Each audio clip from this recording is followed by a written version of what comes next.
Hoy vamos a ver una de las doctrinas que yo creo que es una de las que más se conocen, la doctrina de la adopción, la enseñanza bíblica que habla de que somos hijos de Dios. Y es una de las doctrinas de las que más escuchamos a nivel de los cristianos, tanto evangélicos como católicos, porque todo el mundo habla de que somos hijos de Dios, todo el mundo dice, bueno, es una maravilla ser hijos de Dios, nuestro Padre. La oración del Padre Nuestro la dirigimos al Padre y es algo que tenemos en nuestra mente, pues diríamos que claro, pero yo creo que es una doctrina que muchas veces no es bien entendida. Usted pregunta a alguien que no conoce la palabra del Señor, o inclusive en el contexto católico, y la gente piensa que todos somos hijos de Dios, y la Biblia no dice eso. La Biblia lo que dice es que todos somos creación de Dios. Todos somos amados por Dios.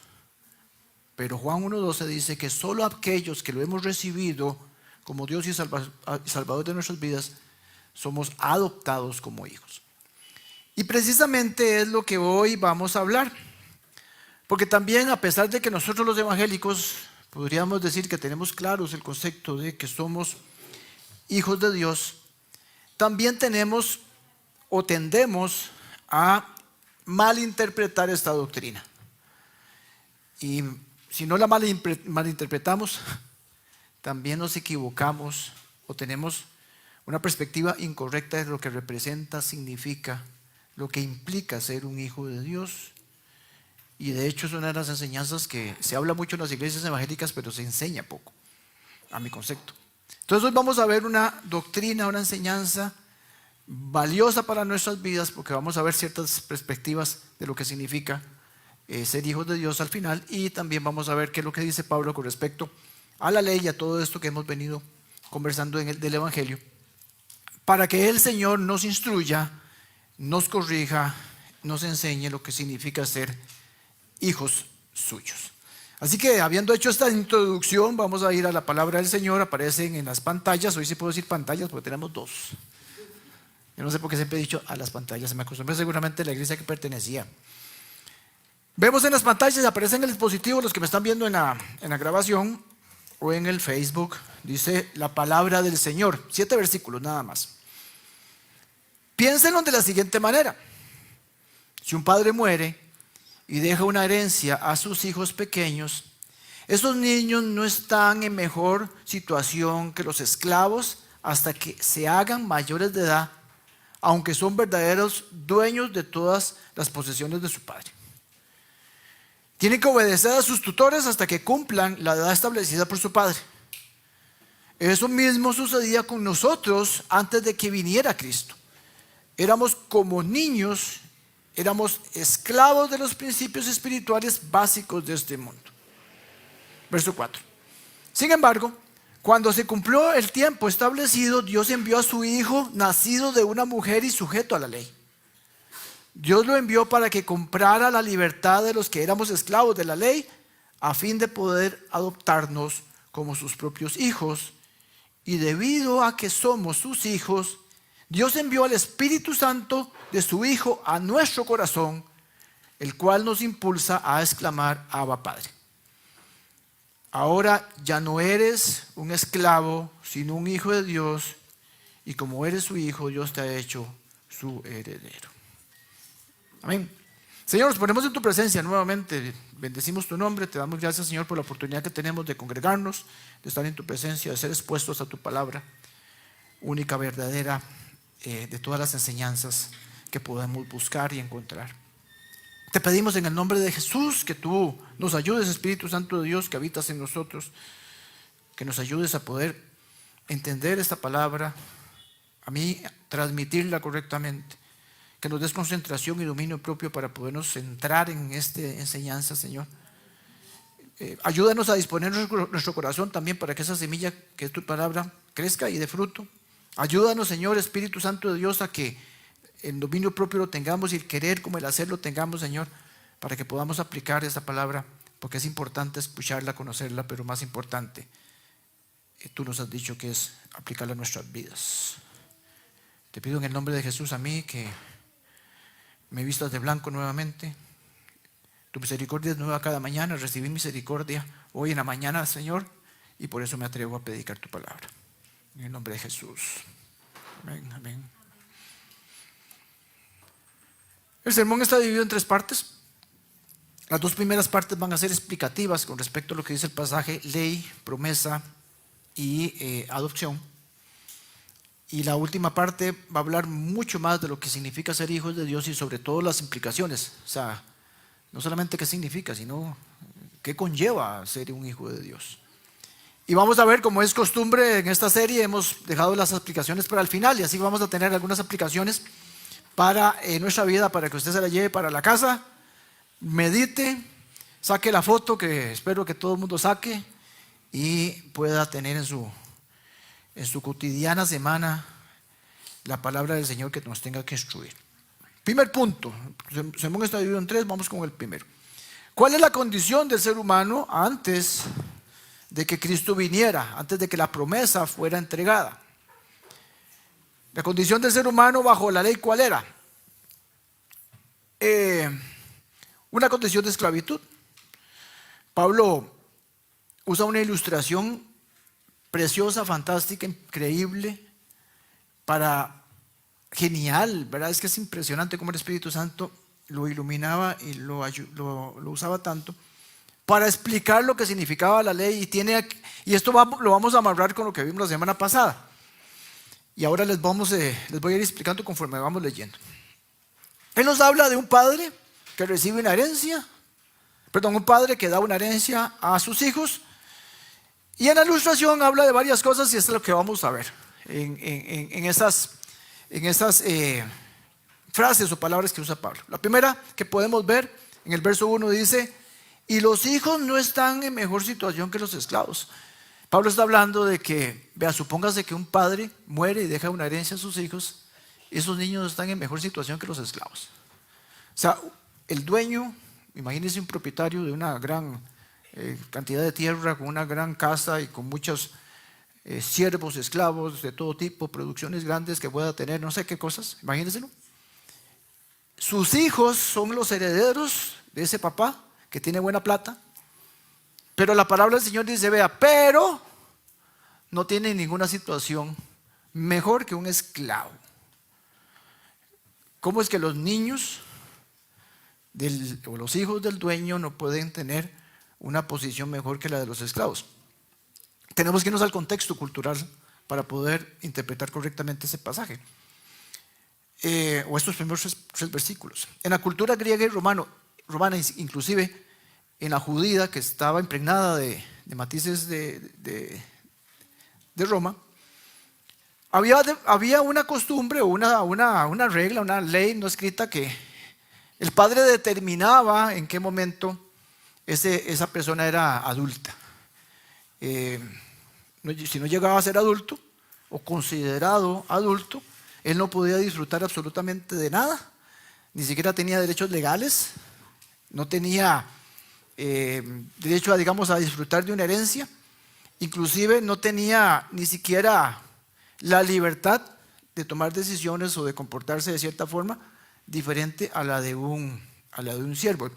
Los siervos o los esclavos tenían ciertas categorías. Entonces habían siervos que eran muy preparados, inclusive enseñaban a las personas. Habían siervos que trabajaban en la casa y tenían la administración de ciertas cosas, y habían esclavos que eran esclavos que trabajaban en el campo. Entonces los hijos no podían tener más, por decirlo así, libertades o derechos que la de un esclavo cuando era menor de edad.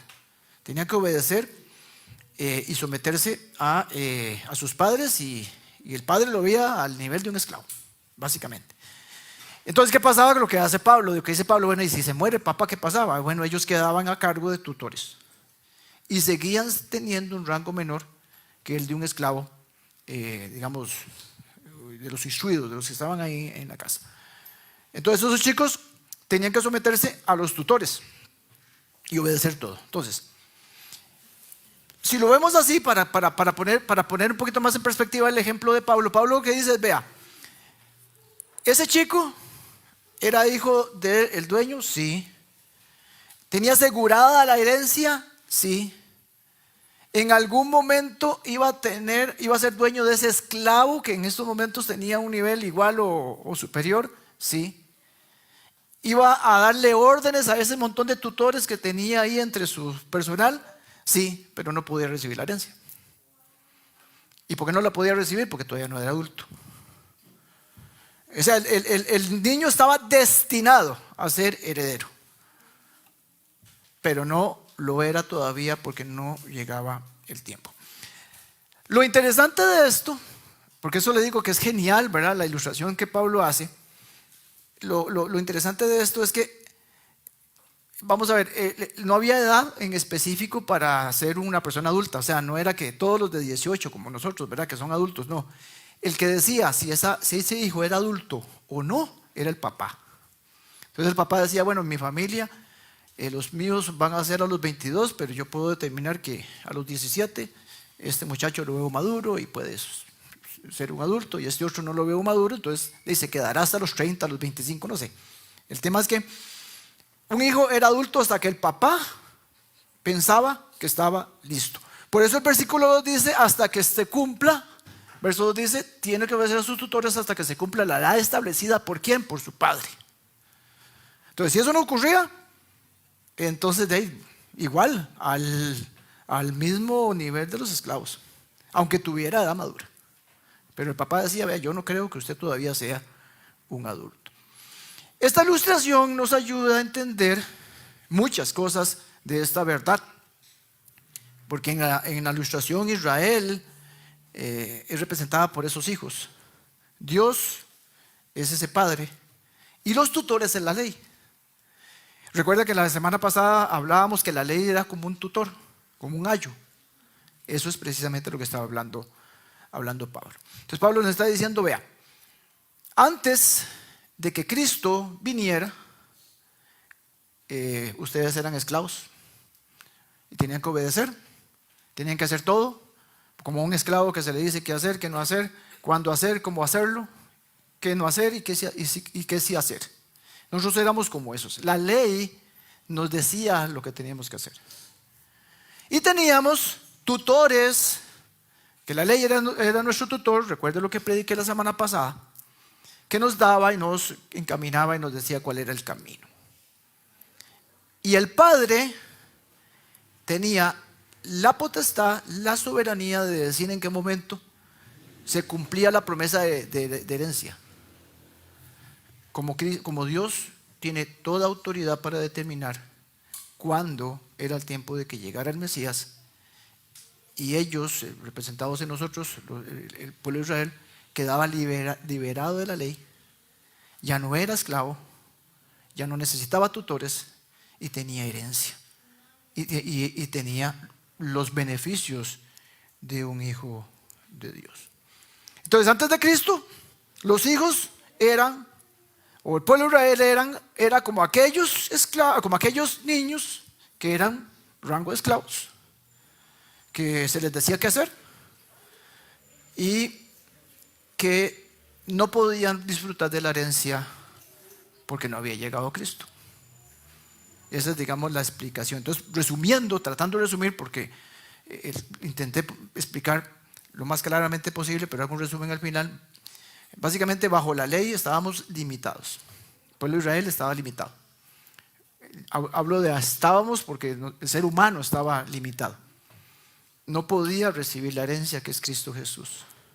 Es decir, hasta que llegara Cristo, teníamos que estar como ese niño de la ilustración, bajo vigilancia de un tutor, que es la ley, con derechos menores a los de un esclavo, pero la promesa se cumplió, la promesa que el Señor le había dicho a Abraham, la promesa se cumple, el Mesías llega y cambia nuestra condición y pasamos de ser menos que esclavos a ser hijos de Dios, o tener todos los derechos de herencia, que es lo que estamos hablando hoy. 2, cumplimiento de la promesa. Vemos que Pablo habla del cumplimiento de esa promesa. ¿Cuál era esa promesa? Que de Abraham nacerá el libertador, el Mesías, de la simiente de Abraham. Y aquí hay tres cosas que tenemos que ver: el tiempo, el propósito y la bendición de esa promesa. Estamos hablando de la promesa de que venía el Mesías. Entonces, ¿cuál era el tiempo? Ya lo hablamos. El tiempo establecido. Y verso 4, Pablo lo vuelve a hacer énfasis. Sin embargo, cuando se cumplió el tiempo establecido, sigue hablando el tiempo establecido de Dios, paralelizado con el tiempo del padre para determinar si el hijo era adulto. Entonces dice, sin embargo, se cumplió el tiempo establecido, Dios envió a su hijo, nacido de una mujer y sujeto a la ley. Entonces, ¿quién determina cuándo tenía que llegar el Mesías? Dios, con total y completa soberanía. Decisión solo del Padre. Y la segunda venida de nuestro Señor Jesucristo, gloria al Señor, porque sabemos que Él va a venir nuevamente, lo determinó el Padre. Y es el único que lo va a saber, y es el único que el mismo Cristo Jesús dijo, solo mi Padre sabe. Así que esa promesa se va a cumplir en el día del Señor. ¿Qué podemos aprender de esto, mis hermanos y mis hermanas? El tiempo de Dios es perfecto, eso lo usamos mucho, hablamos mucho de eso, ¿verdad? Aquí se está cumpliendo eso que decimos. Hermanos, el tiempo en que vino Cristo lo definió el Padre, nadie más lo hizo, y esto quiere decir que Cristo no vino ni adelantado ni atrasado. Vino justo en el momento preciso porque lo definió el Padre. El tiempo perfecto de Dios en ese momento era, digamos, por decirlo así, contrario a lo que uno pensaría. ¿Qué momento en que ese pueblo estaba en una situación compleja? O sea, era el tiempo de... Uno se pone a pensar humanamente hablando, pues no le ve mucho, pero es el tiempo de Dios y la palabra del Señor lo dice. Es el tiempo perfecto de Dios. Era un tiempo donde el pueblo de hebreo y de Israel estaba cansado de la ley. Es que pónganse a pensar cientos de años, sacrificio tras sacrificio, ritual tras ritual, ceremonia tras ceremonia. Cientos de años escuchar a los líderes de Israel decir que hagan esto y que no hagan esto, y sabiendo que ellos no lo hacían. Cientos de años sin revelación alguna. El Señor había quedado callado por 400 años, no llegó un profeta más. 400 años, porque después de que ellos fueron capturados y enviados en cautiverio en Babilonia, ellos regresan y regresan a un país destruido. La parte norte completamente metida a gente de otros lados, los asirios. Y cuando ellos regresan, quedan todavía sujetos a un montón de imperios que estuvieron sobre ellos, bajándolos. Y el pueblo romano, el imperio romano, el último de esos. Pero era el tiempo de Dios. Porque en su soberanía el Señor determinó que Jesús tenía que venir en ese momento. Cuando ellos estaban sin esperanza, esperando al Mesías, esperando al Mesías, esperando al Mesías. Pero tenía que venir en el tiempo del Señor. Ahora, uno saca la lupa y empieza a ver eso. Pero si nos vamos a la palabra, porque no podemos nosotros empezar a ver nada más el contexto y lo que hay y la historia y todo, pero si nosotros vamos al libro de los Hechos y a las cartas de los apóstoles, nos daremos cuenta que hay una gran evidencia de que era el tiempo perfecto cuando vino el Mesías. Le voy a dar un par de notas. El tiempo que el Señor había definido de que llegara el Mesías era uno donde el imperio romano se había esparcido por toda Europa. Toda Europa, desde donde está Inglaterra, las islas esas,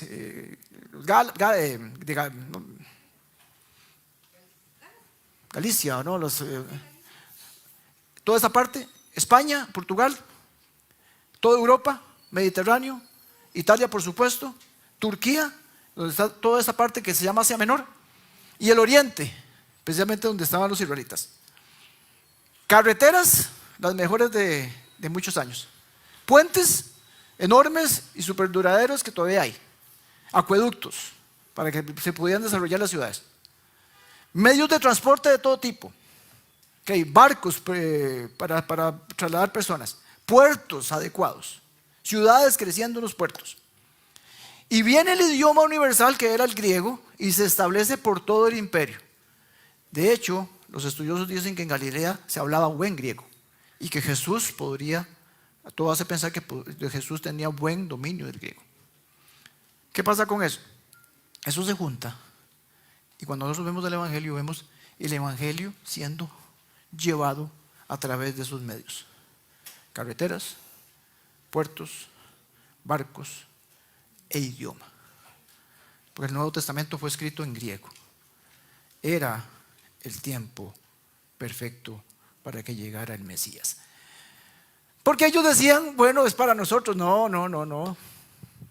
Génesis 12, en ti serán benditas todas las naciones de la tierra. A Abraham le prometió eso.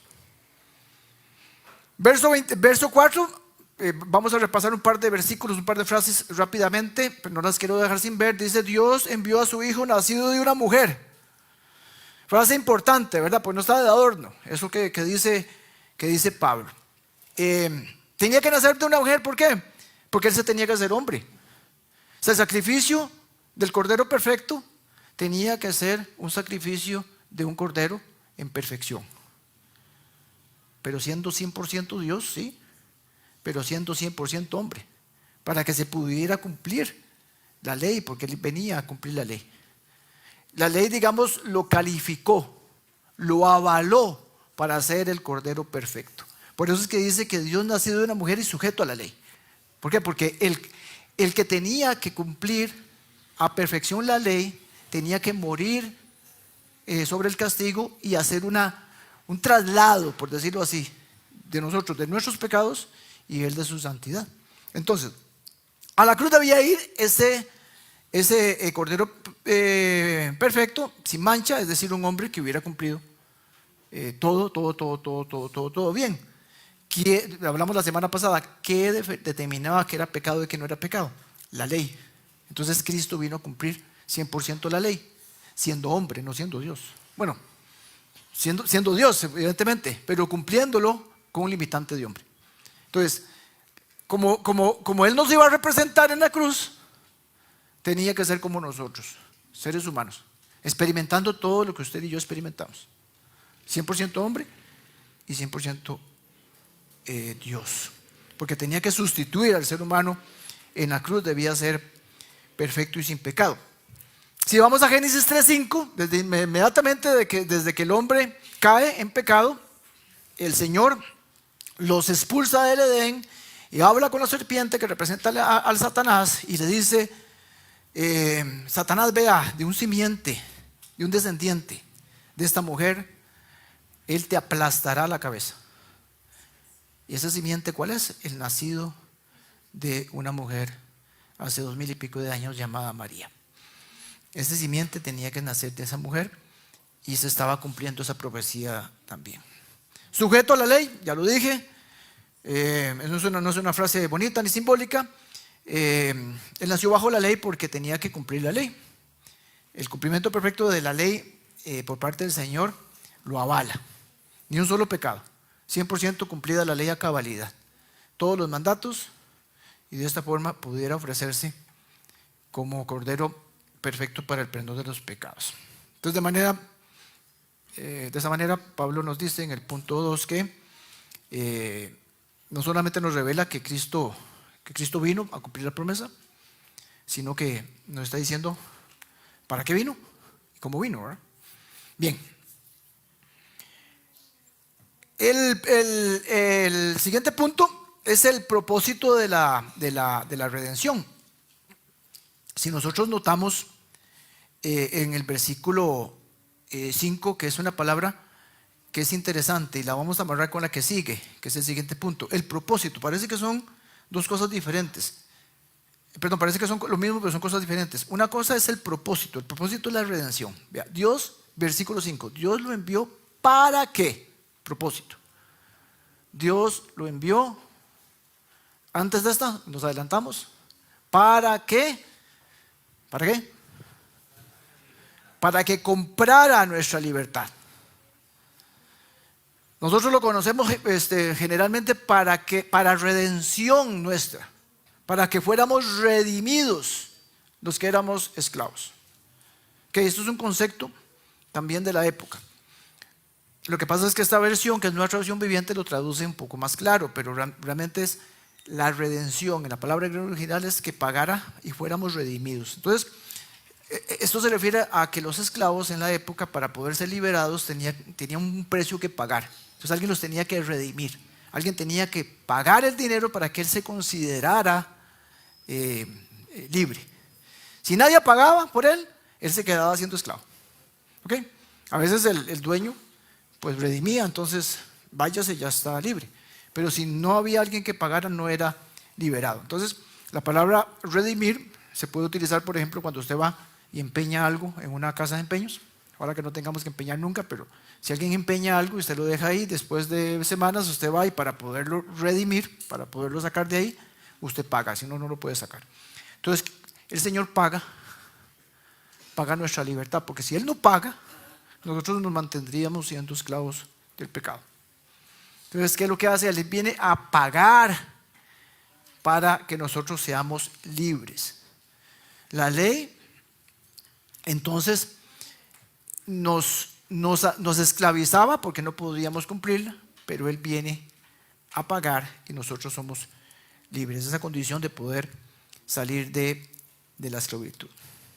Entonces, bajo la ley, el pueblo hebreo estaba siendo esclavos, ¿verdad? Y es la misma condición mía y suya si nosotros no aceptamos a Cristo, no conocemos a Cristo, ser esclavos. No podemos salir de esa condición de esclavitud sin el sacrificio de Cristo. No podríamos ser rescatados sin que el Señor pague por nuestra liberación. Eso es ser redimidos. Tenemos que entender nosotros, mis hermanos y mis hermanas, cuánto es lo que cuesta o cuánto es lo que costó que cada uno de nosotros hayamos tenido esa libertad. Porque uno fácilmente dice, es que Cristo pagó y Cristo me redimió y antes era esclavo y ahora soy libre. Entonces, gloria al Señor. Pero no nos estamos dando cuenta nosotros lo que costó. Porque no hay nada más precioso y de más alto valor que el sacrificio de nuestro Señor, porque Él pagó con sangre. Y eso nosotros tenemos que siempre recordar. Entonces Pablo dice que la misión de Cristo, el propósito de Cristo, el objetivo primario fue la redención.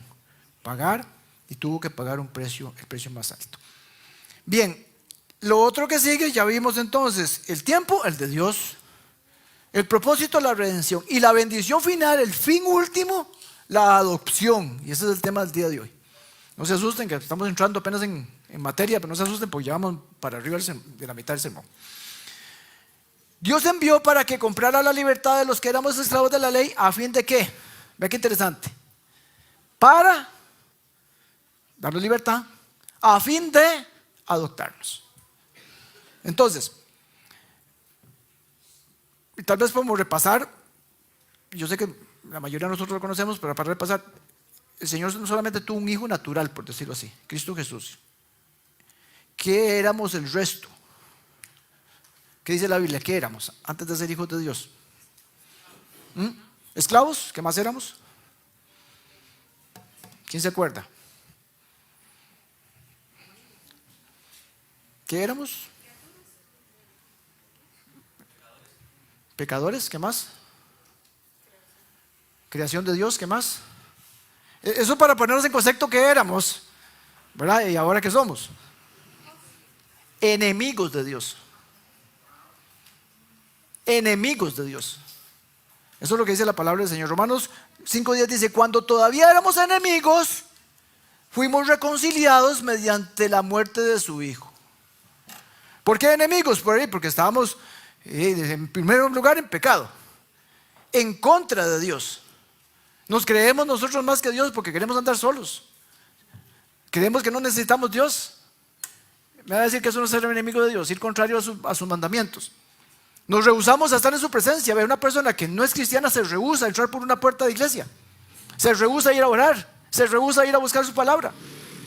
Esa es la condición de la persona que no es salva. Esa es la condición de la persona que no ha ido a la cruz en arrepentimiento y fe. Se opone al señorío, se opone a su soberanía, se opone a su presencia. Pero Dios decide no dejarnos en esa condición. Él decide, vea, Dios es justo, siempre lo ha sido y siempre lo será. Y aún no haya salvado uno solo de los seres humanos, seguiría siendo 100% justo. ¿Por qué? Porque nosotros no nos lo merecemos. Nosotros nos merecemos el castigo. Nosotros somos pecadores. Nos merecíamos el fuego del infierno, pero Él decide, dice, no, yo tengo un plan. Yo voy a mandar a mi Hijo Jesucristo. Yo no los voy a dejar como hijos de la ira, como dice la palabra del Señor. Nosotros somos, antes de Cristo, somos hijos de la ira, porque nos merecemos la ira santa de Dios y la justicia de Dios. Pero no recibimos el castigo que merecíamos, porque decidió que su propio Hijo viniera a pagar por nuestra liberación. Lo que pasa, mis hermanos y mis hermanas, la verdad que quiero traerles en este punto es que la redención, al final de cuentas, no termina siendo el plan final. La bendición mayor es la adopción. O sea, el Señor no murió para redimirnos nada más. El Señor murió para adoptarnos como sus hijos. El objetivo, el propósito, la bendición mayor es la adopción. Y se los explico de esta manera. La obra redentora de Dios tiene como fin último que usted y yo seamos sus hijos. Y se lo digo de alguna forma, se lo intento explicar. Y alguien puede decir, ¿cómo, pastor? ¿Qué le pasa? Vea, nosotros pudimos haber sido justificados. Nosotros pudimos haber sido salvos. Nosotros podemos haber sido liberados del infierno. Nosotros podemos ser recibidos en el reino de Dios.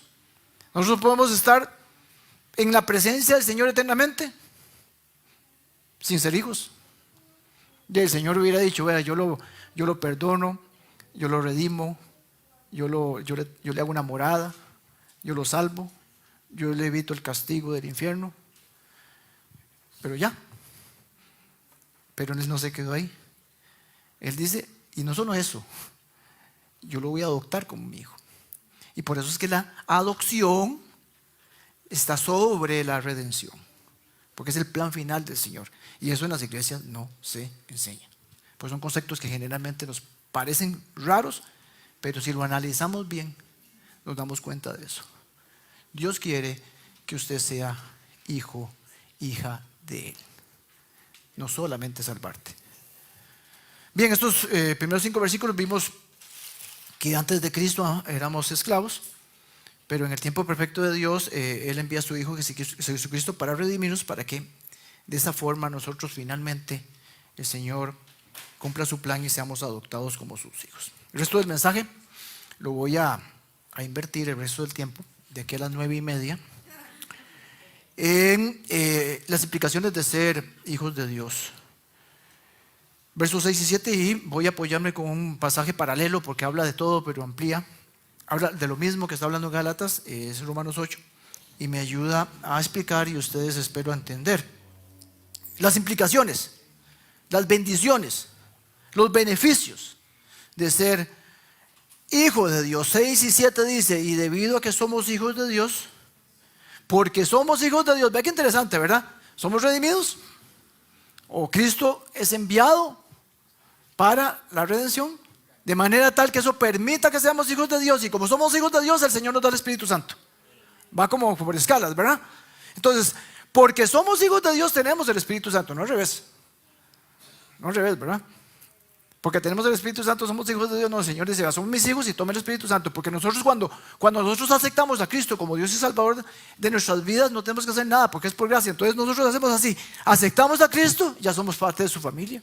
¿Verdad qué maravilloso el Señor? De una, por gracia, porque no nos merecemos. Entonces somos sus hijos. Entonces nos da el Espíritu Santo. Entonces tenemos la guía del Espíritu Santo. Nosotros tenemos la guía del Espíritu Santo porque somos hijos de Dios. Debido a que somos sus hijos, Dios envió el Espíritu Santo a nuestro corazón. Ahora, otra de las cosas que nosotros muchas veces dejamos de lado. Gloria al Señor, el Espíritu Santo. Gloria al Señor. Entonces, uy, gloria al Señor, soy hijo de Dios. Gloria al Señor, tengo al Espíritu Santo. Pero ¿qué significa tener el Espíritu Santo, mi hermano y mi hermana? ¿Qué significa? ¿Qué implica? Es que tenemos que profundizar, mis hermanos y mis hermanas, en este tipo de verdades bíblicas, que son maravillosas. Por supuesto que la doctrina de la adopción es maravillosa. Por supuesto que es maravilloso saber que somos hijos de Dios. Por supuesto que tenemos que predicarlo, tenemos que decirlo, tenemos que hablar con los no creyentes. Somos hijos de Dios. Pero el asunto no tiene que quedar ahí. Hey, pastor, yo sé, pastor, me extraña, pastor, si el Espíritu Santo me guía y me da fortaleza. Y claro, toda la razón. Pero no solamente te guía para tomar decisiones. Y muchas veces esas decisiones que queremos que nos guíen es, ¿meto a mi hija acá o allá? ¿Cambio de trabajo o no cambio de trabajo? Esa es la guía que le pedimos al Espíritu Santo. Señor, guíanos, Señor, para ver cuál carro compro. Y la palabra del Señor nos puede guiar para esa toma de decisiones, porque el Señor, como es tan bueno, Él nos guía en esa toma de decisión, porque Él quiere enseñarnos a administrar lo que Él quiere bendecirnos en esta tierra. Pero el fin último no es ese. Es una partecita de la bendición. Entonces, ay, Señor, Espíritu Santo de Dios, dame fuerza para vivir esta vida, porque esta vida de calamidad y esta vida de enfermedad, por supuesto, mi hermano y mi hermana, yo no estoy diciendo que no. Pero no se quede en eso nada más. No se quede en eso. Porque el Espíritu Santo sí nos guía y sí nos da fortaleza. Pero el Espíritu Santo, y lo vamos a ver en Gálatas 5, 4 o 5 semanas adelante. El Espíritu Santo se nos da para que Él tenga en nosotros una influencia dominante sobre nuestra naturaleza pecaminosa. El Espíritu Santo se nos es dado para que nos domine ampliamente y apague nuestros deseos de la carne, nuestros deseos de este cuerpo mortal, y busquemos la voluntad de Dios, el cumplimiento de los mandatos de Dios y vivir una vida en santidad como debemos de vivir los hijos de Dios. El Espíritu Santo en usted y en mí, hijos de Dios, nos va a permitir vivir como hijos de Dios. Para que la gente cuando pase por ahí nos diga, ese es diferente. No solamente para darnos guía y fortaleza. Entonces usted y yo como hijos de Dios deberíamos de tener, óigame bien, muchísimas más batallas ganadas contra la tentación y el pecado que las perdidas. Porque ya no vivo yo, sino Cristo en mí. Lo que pasa es que nosotros muchas veces confundimos el habitar el Espíritu Santo en nosotros, la morada del Espíritu Santo y la llenura del Espíritu Santo, que son cosas muy diferentes. Y yo creo que lo he explicado varias veces con el famoso ejemplo de la casa. Y si no, para no profundizar más, me dicen y les paso el ejemplo del Espíritu Santo, lo que hay diferente entre que el Espíritu Santo mora en nosotros y que nosotros seamos llenos del Espíritu Santo, que son cosas totalmente diferentes. Porque si el Espíritu Santo lo tenemos ahí en una esquinita, estamos más bien dejando que los deseos de nuestra carne más bien aumenten. El Espíritu Santo de Dios nos va a llevar hacia las cosas de Dios y caminamos como lo que somos, hijos de Dios. Porque nosotros vamos a querer caminar contrario al Espíritu, con los deseos de la carne. Porque por eso dice la palabra del Señor que son opuestos. Porque usted y yo seguimos viviendo en un cuerpo mortal. Entonces, el Espíritu Santo nos va a dar todo lo que necesitamos para tener dominio sobre las obras de la carne. Para dar muerte a las obras de la carne. Para no atender y no hacer caso a los deseos de nuestra naturaleza pecaminosa. Para que nos ayude, para que nos dé fuerza, para que nos guíe a vivir una vida conforme a un hijo de Dios. O dicho de otra forma, conforme a lo que somos. Porque si usted es hijo de Dios, hija de Dios, usted tiene que parecerse a su papá. Porque la Biblia lo que dice es, vea, mis hermanos y mis hermanas, de tal palo, tal astilla. ¿Sabe qué bonito, verdad? Que a uno le digan que un hijo se le parece a uno. Ay, mira, que son igualitos, caminan igual. Y eso es lo que quiere el Señor. Que nosotros somos igualitos a Él. Libertad. libertad, la siguiente implicación. La adopción como hijos de Dios nos va a dar libertad. Libertad de la esclavitud del pecado, pero también libertad del temor, por ejemplo. El temor de sentirme condenado por parte de la ley. El temor de sentirme esclavizado al pecado. El temor de presentarme delante de Dios, al trono de la gracia. El temor de sentirme condenado. Esa es la libertad. Romanos 8, versículos 15, 16 y 17 es un pasaje paralelo. Habla de lo mismo que Gálatas 4, 6 y 7 hablan, ¿verdad? Entonces Pablo lo refuerza y dice: ustedes no recibieron un espíritu que de nuevo los esclaviza el miedo. De nuevo los esclavice, porque como éramos antes esclavizados y que ya somos libertados, entonces el Espíritu Santo no nos da un espíritu para que nos sintamos como esclavos como éramos antes, que nos esclaviza el miedo, dice Pablo, sino el Espíritu, vean dónde viene la revelación, que los adopta como hijos. Es un espíritu que los adopta como hijos. Entonces ya mis hermanos y mis hermanas, vean, no vivimos con temor al pecado ni a las consecuencias del pecado, ni temor a aproximarnos a Dios. Cero temores de ser acusados o de ser señalados por Dios. Siguiente implicación es una relación, o podemos y nos permite tener una relación especial, súper especial con Dios. El ser adoptados por medio de la sangre de Cristo como hijos de Dios nos permite tener una relación especial con Dios. Dice, la adopción como hijos de Dios nos permite decir Abba Padre. ¿Por qué? Porque dice, debido a que somos hijos, se nos da el Espíritu Santo y de esa forma podemos decir Abba Padre. ¿Por qué? Vamos a ver dos cosas. Número uno, una relación que me permite decirle a mi Dios papá o papito.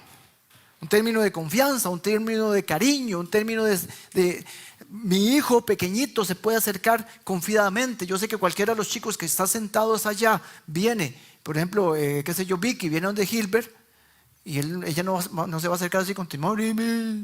No, ella se acerca con confianza porque sabe que tiene un padre amoroso, tierno. Entonces, la adopción nos va a dar a nosotros la posibilidad de tener una relación tan íntima con el Señor como para poderle decir papito querido y podernos realmente dirigir, porque muchas veces nosotros en nuestra humanidad no visualizamos eso, porque las experiencias que podemos estar teniendo con padres e hijos a veces no son las mejores, pero nos da una idea de cómo un hijo se puede acercar con confianza al padre, o cómo yo como hijo me puedo acercar con confianza al padre. Nada más traigo el versículo de Salmo 113, nada más como una evidencia de esos versículos, porque estábamos hablando de que esto estaba en el Antiguo Testamento ya reflejado, lo hablamos la semana pasada. La promesa del Mesías venía del Antiguo Testamento, la libertad en Cristo venía del Antiguo Testamento, la salvación por fe venía del Antiguo Testamento. La fe tenía otro rol y no me meto en eso porque no predico la semana pasada, pero la adopción como hijos de Dios venía desde el Antiguo Testamento. Salmo 103:13 dice: el Señor es como un padre con sus hijos, tierno y compasivo como los que le temen. Y cuando Cristo vino acá y dijo que se dirigieran a Dios como padre, eso era un choque en la mente de los judíos. No lo podían entender, a pesar de que estaba escrito. Entonces, la adopción nos permite a nosotros acercarnos a Dios como un padre. Y lo último es que nos asegura que somos hijos de Dios. Siempre en el 6. El Espíritu Santo dice, nos impulsa a clamar a Padre. Pero me voy a Romanos 8, 15 y 16 para apoyarme con lo que les voy a decir. Si ustedes no recibieron un espíritu que de nuevo los esclaviza el miedo, sino un espíritu con mayúscula que los adopta como hijos de Dios y les permite clamar a Padre. Paralelo, en ambos versículos dice lo mismo, pero el 16 dice: el espíritu con mayúscula mismo les asegura a nuestro espíritu con minúscula que somos hijos de Dios. El Espíritu de Dios nos asegura. Gálatas 4:6 dice nos impulsa a exclamar, nos asegura. Es como el Espíritu Santo llevándonos, ¿verdad? Entonces el Espíritu Santo nos hace poder clamar a Abba Padre. El Espíritu Santo es el que le va a permitir a usted experimentar una relación personal de padre e hijo. Si no, no lo va a poder experimentar, porque no puede, no lo va a poder, pues es una relación con nuestro Padre celestial, no terrenal. El Espíritu Santo nos va a ayudar a nosotros, como dice Romanos 8:15, espero que esté ahí, nos asegura. Él nos asegura a nosotros que somos hijos de Dios. ¿Sabe por qué? Porque el Señor está totalmente claro y conoce nuestro corazón y sabe que nosotros dudamos. Entonces, cuando nosotros dudamos de que somos hijos de Dios, Él nos viene a decir, sí son hijos de Dios. Cuando nosotros no entendamos qué es ser hijo de Dios, Él nos viene a decir qué es y qué significa. El Espíritu Santo iluminándonos por medio de la palabra del Señor. Entonces, cuando a usted se le olvida, cuando usted no está segura, cuando usted no está seguro, no ha experimentado el amor de un Padre, nuestro Padre Celestial, entonces ore al Espíritu Santo para que Él les asegure que si son hijos de Dios, que si son una hija de Dios, que estemos seguros. Y la otra implicación es que nos garantiza la herencia. Verso 7 dice, ahora ya no somos esclavos. Vamos a los versículos primeros que vimos. ¿Por qué? Porque ya vino el tiempo. Entonces ya no somos como esclavos, ya no estamos sujetos a la ley, ya no tenemos tutores. Ahora soy hijo de Dios y vea lo que está ahí marcado. Y como hijos de Dios te ha hecho su, ¿qué? Heredero. Nos redime, nos salva, nos adopta, nos da el Espíritu Santo para que nos impulse, para que nos dé todo lo que nosotros tenemos, lo que nosotros no tenemos y no podemos, que son las características de Dios en mí. Nos impulsa para que no tengamos dudas de que seamos hijos de Dios. Nos anima y nos lleva a entender nuestra relación de padre e hijo con Dios. Y se me acabó la tarima. Y nos da una seguridad a nosotros de que somos herederos y que tenemos una herencia guardada en el cielo para nosotros y que la estamos disfrutando desde ya. Entonces la adopción tiene una implicación, nos garantiza nuestra herencia. Dios nos ha hecho herederos, usted es heredero. Y Romanos 8:17 dice, es importante que se lean esos dos versículos y los estudien en la casa. Y si somos hijos de Dios, somos herederos. Y si somos herederos de Dios, coherederos con Cristo. Ve qué interesante. Y la última parte del pasaje es de ayayay. Porque también tenemos parte de Él con la gloria, pero sufrimos con Él. Por eso que nosotros en nuestra vida cristiana tenemos sufrimiento. Porque si compartimos la gloria, vamos a compartir también su sufrimiento. Y su herencia. Porque Él vino a sufrir. Vea, esto de que a uno le explote la cabeza lo que puede significar que usted y yo seamos coherederos con Cristo. Es que en alguna manera usted tiene que empezar a pensar de que lo que tiene Cristo usted lo tiene. Y que como Dios ve a Cristo, su Hijo, su único Hijo natural, ese Hijo que el cual Él dice que en Él se complace, cuando el Señor nos ve igual que Cristo. Y todas esas riquezas en gloria las vamos a disfrutar como las disfruta Cristo. Donde no hay enfermedad, donde hay calamidad, donde no hay pecado, donde no hay llanto. Ahí vamos a estar porque Cristo, Dios nos ha hecho herederos de todo lo que es de Él. Amén. Así que acabamos con las implicaciones y vamos con la aplicación final. Vamos con la aplicación final y esta aplicación la quiero hacer también, la quiero hacer así al final. No son pocas las personas que se acercaron y me dijo, ay pastor, qué chido eso, el puro final, me encanta la aplicación final. Entonces digo, y si les gusta, vamos a seguir con esa dinámica, hacer una aplicación final y esa es la tarea para la casa.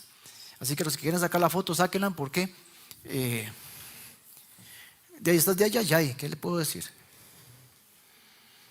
Vamos a ver algunas aplicaciones. Ahí están 5 aplicaciones porque acabamos de ver 5 bendiciones, ¿verdad? Gloria al Señor por las bendiciones que nos mostró hoy la palabra del Señor y que recibimos por ser hijos de Dios.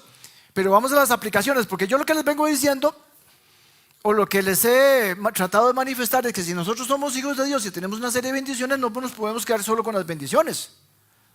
Es que es muy bonito, ¿verdad? Tenemos responsabilidades. Es como un hijo que recibe una herencia y recibe una empresa, porque el papá se la heredó y entonces, no hay que dicha, yo no hago nada más recibo plata. No, el Señor le da la herencia para que la administre, y si no la administra bien, cuidado si no se la quita, o por lo menos la pierde. Por dicha nuestra salvación no la perdemos, pero sí tenemos responsabilidad. Entonces voy a hablar de 5 responsabilidades que están en función a las verdades que hemos visto hoy.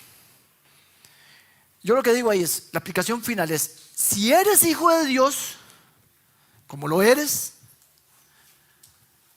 debes vivir como un hijo de Dios.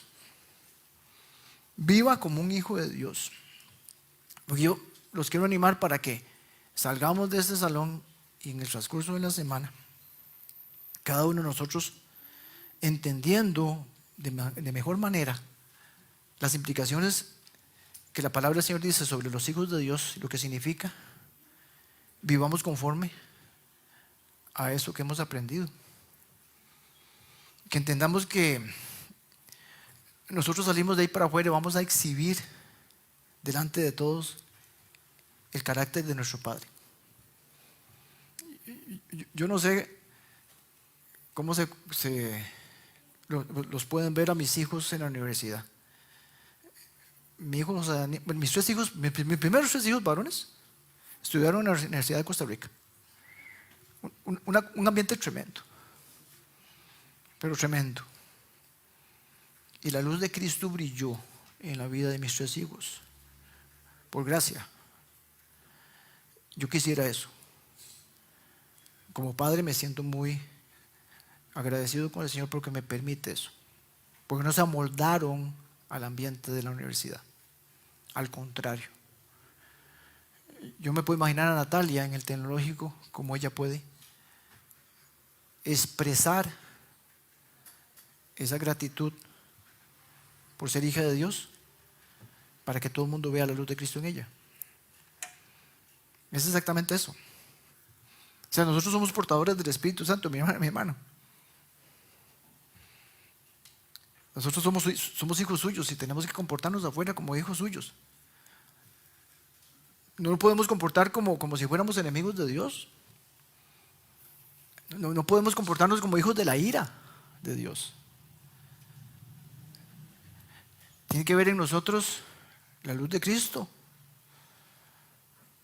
que pagó por nuestros pecados. La gente cuando nos ve tiene que decir, ahí va una astilla, mira, de tal palo tal astilla, ¿cómo se parece al papá? ¿Verdad? Porque es muy fácil ver, digamos, por ejemplo, a Sebas y a Ran, que Sebas camina igual que Ran. No sé si lo has notado, Ran. Caminan igual. Entonces, mira, de tal palo tal astilla. Bueno, eso es lo que quiere el Señor, que afuera digan, mira, se comporta como Cristo, ama como Cristo, habla como Cristo. Efesios 1:8 dice Pablo, vea, oremos para que seamos iluminados, que sean iluminados los ojos de nuestro corazón, para que entendamos cuál es la riqueza de su gloria y cuál es la riqueza de su herencia. Pues estamos hablando de adopción y de herencia. Tenemos que orar al Señor en esta semana. Señor, hazme entender cuál es la riqueza de lo que tú me has dado. Porque si yo la entiendo, yo la valoro y la honro. Segunda cosa que tenemos que aplicar en esta semana: dar frutos de un redimido. Por los frutos los conoceréis. Usted conoce un árbol de aguacate porque da aguacate. Como hijos de Dios tenemos que mostrar el fruto. No nuestro, porque nosotros no podemos dar ningún fruto. Nosotros damos fruto de pecado.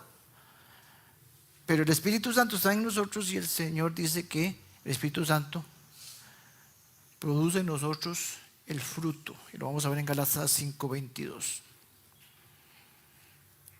Entonces tenemos que permitir al Espíritu Santo que actúe en nosotros, que nos llene para nosotros mostrar ese fruto. Que Dios vive dentro de mí y que produce en mí y produce en usted el fruto mismo del Espíritu Santo en nosotros. Romanos 7:4 dice: hemos muerto al poder de la ley y ahora estamos unidos a Cristo. El mismo concepto de la semana pasada. ¿Se acuerda? Ya no estamos bajo el poder de la ley o bajo la ley y estamos unidos a Cristo. Y hablábamos de nuestra identidad en Cristo. Y dice, como resultado de eso, daremos fruto para Dios. Tenemos que ser fructíferos, mi hermano y mi hermana. Fructíferos. Y mis hermanos, vea, les aclaro, ¿verdad? Y eso es para mí también. El fruto no es una lista de cosas que nosotros hacemos. Es una lista diciendo: yo doy fruto porque hago esto y esto y esto y esto. Y como vengo aquí a la iglesia, entonces vea qué fruto. Y me siento y todo. Vea qué fruto. Es que eso no es. Porque un árbol no produce frutos. Un árbol no se puede poner así y decir: voy como un aguacate. Y entonces ver los aguacates donde salen de sus ramas, ¿verdad que no? El fruto del árbol sale naturalmente. El árbol produce frutos porque es árbol. Un árbol de aguacate, un árbol de naranjas produce naranja porque es un árbol de naranjas. Entonces ese fruto es producido naturalmente. Eso es lo que nos dice el Señor. Así que, y como nosotros lo podemos hacer, entonces no se preocupe, mi hermano y mi hermana, no se preocupe, porque el fruto es el resultado de lo que hay en usted, que es el Espíritu Santo. Vean, mis hermanos, el fruto es el resultado natural, como el árbol de naranja, de un hijo de Dios. Naturalmente el palito de naranja da naranjas, naturalmente el Hijo de Dios da frutos de hijo de Dios, porque tiene al Espíritu Santo obrando por gracia en su vida. Lo otro es que hay que valorar la herencia. Nuestra herencia no es una herencia material, no es una herencia de este mundo, porque nosotros, como no somos ciudadanos de este mundo, sino somos ciudadanos del cielo, entonces nuestra herencia ni se compara con este montón de cosas que hay aquí. No, es que nuestra herencia es rica, nuestra herencia es gloriosa, nuestra herencia es indescriptible, nuestra herencia es impresionante. Nuestra herencia es conforme a sus riquezas. Es que la herencia de nosotros, mis hermanos, la Biblia no dice que la herencia es que Dios nos da una parte de sus riquezas. La herencia que nos da el Señor es conforme a sus riquezas. Y como Él es ampliamente rico, entonces infinitamente es nuestra herencia. Porque no es una partecita, sino es conforme. ¿A dónde viene la aplicación, mi hermano y mi hermana? Vean, no se atreva. Y dígale al Señor que le evite ese pecado. No se atreva a compararla con lo que hay acá, ni a minimizarla con lo que hay acá en este mundo. O sea, no ponga las cosas del mundo a la par de la herencia en gloria. Vean, que nos libre el Señor, sí, gloria al Señor. ¿Quién dijo eso? Amén. Que nos libre el Señor de estar comparando la herencia terrenal, las cosas terrenales, con la herencia que nos tiene reservada por la sangre de Jesucristo, el Señor en el cielo. Esa herencia que le hemos ganado, pero que no la hemos ganado, que la hemos recibido, nada más así. Estiramos la mano para recibirla. Que nos libre el Señor de andar persiguiendo, andarnos afanados, buscando las cosas de este mundo. Que el Señor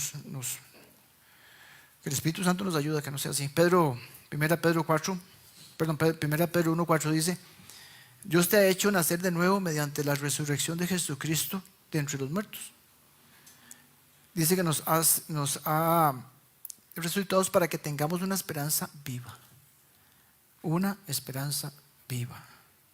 Y recibamos una herencia, esperanza viva, una herencia que no se puede destruir, ni contaminar, ni marchitar.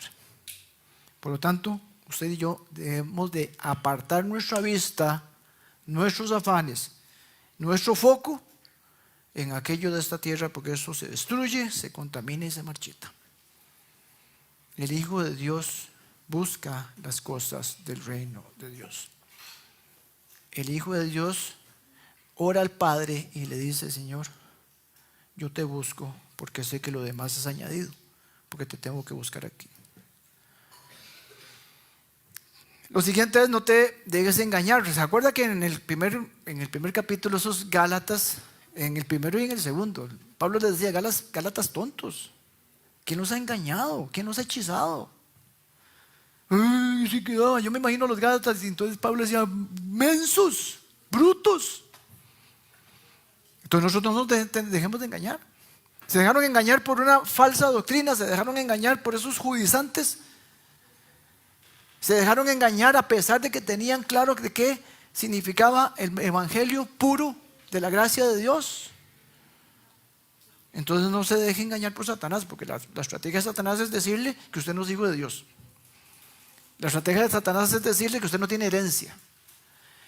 La estrategia de Satanás es hacerlo, decir: vea su cuenta corriente, ve que no tiene nada, se da cuenta, como no es un hijo de Dios.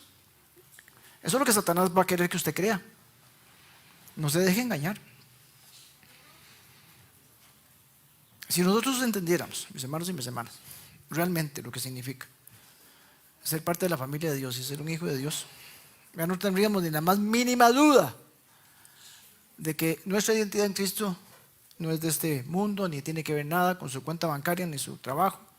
No estaríamos preocupados, no andaríamos detrás de carambadas, no estaríamos desenfocándonos, no andaríamos detrás de afanes por dinero, por posesiones, por dónde voy a vivir, por dónde van a estar educados mis hijos, y por un montón de cosas que están en la cabeza de cada uno de nosotros. No viviríamos en temor del mañana. Vea, un hijo de Dios no tiene que tener miedo de que si se muere hoy, me muero hoy y me voy para el cielo. Es que si el Señor entra hoy por esa puerta porque nos rapta, salimos porque somos hijos de Dios, porque fuimos pagados con la sangre de Cristo. No debemos de ocuparnos de eso. ¿Sabe qué nos debemos de ocupar? De que nuestros hijos hayan recibido a Cristo para que sean adoptados. De que nuestra familia haya recibido a Cristo para que sean adoptados. De que más personas lo conozcan. Vean, mis hermanos, yo no hablo de esto. Y ustedes saben que 5 años me han venido escuchando y yo no hablo de esto. Pero vea, el tiempo de Dios, y yo no estoy diciendo que yo sé, ni estoy profetizando ni nada, pero yo me puse a pensar cuando estaba haciendo el estudio. Carreteras, puentes, vías de comunicación, un lenguaje, un idioma universal. Esas eran las condiciones cuando Cristo vino la primera vez. Y vean las condiciones que tenemos ahora, que el Señor se acerca por segunda vez. Internet, comunicación, lenguaje universal. Gloria al Señor. Pero el Señor es tardo para la ida. Y entonces Él se espera y se espera y se espera para que más personas lleguen a sus pies. Y nuestros familiares que no conocen a Cristo, pues tenemos la oportunidad de que ellos lleguen a sus pies. Último punto ya para terminar.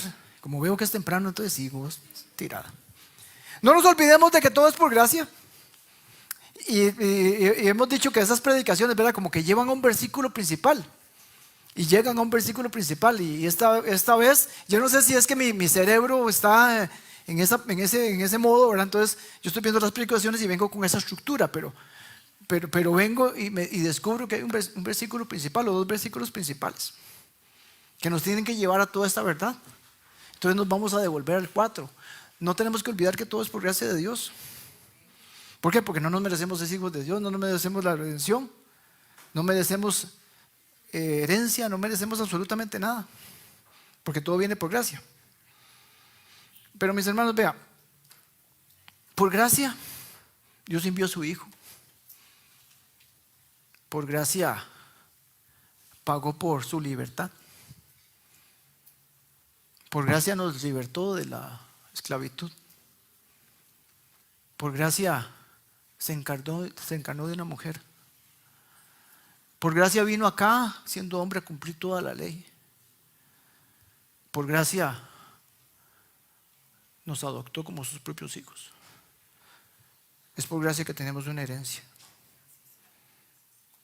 Y eso no se nos tiene que olvidar. Porque usted y yo no tenemos absolutamente ni un mérito de llegar y presentarnos delante del Señor. Porque lo que merecemos es el fuego eterno.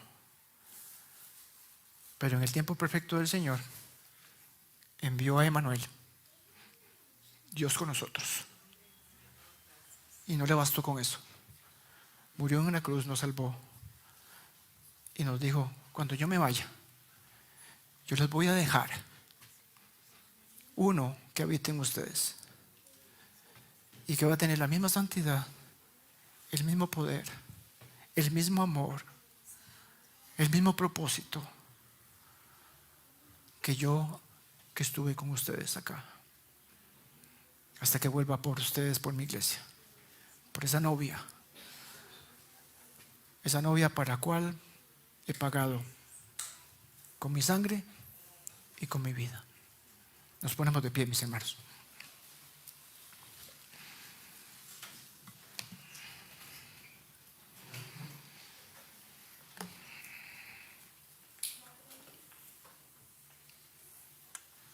Esta semana que sea una constante, que no se nos olvide recordar lo que el Señor ha hecho por cada uno de nosotros, todo por gracia. Que oremos al Señor para entender muchísimo mejor estas verdades y sobre todo para que no se quede en el bosquejo ni en la foto que sacamos. Amén. Señor, te damos gracias, mi Dios, nuevamente por tu amor, tu misericordia, por tu perdón. Te damos gracias, Señor, porque en el tiempo preciso, perfecto, enviaste a tu Hijo Jesucristo para que se hiciera hombre, para que de una mujer fuera nacido y en un pesebre estuviera mostrándonos que era necesario que Él fuera hombre y que pudiera hacer lo que nosotros no pudiéramos hacer ni pudiéramos haber hecho nunca. Gracias, Señor, porque nos has dado redención,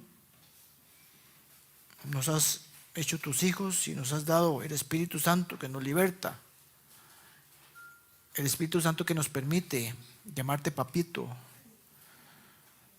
que nos garantiza y que nos dice una y otra vez que somos tus hijos y que nos garantiza una herencia guardada para nosotros conforme a tus riquezas.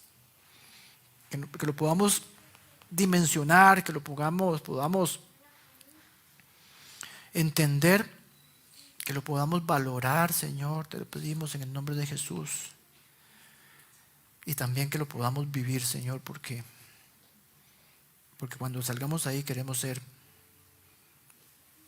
hijos que te honren con nuestra santidad, con nuestra forma de vivir, y que seamos sal y seamos luz.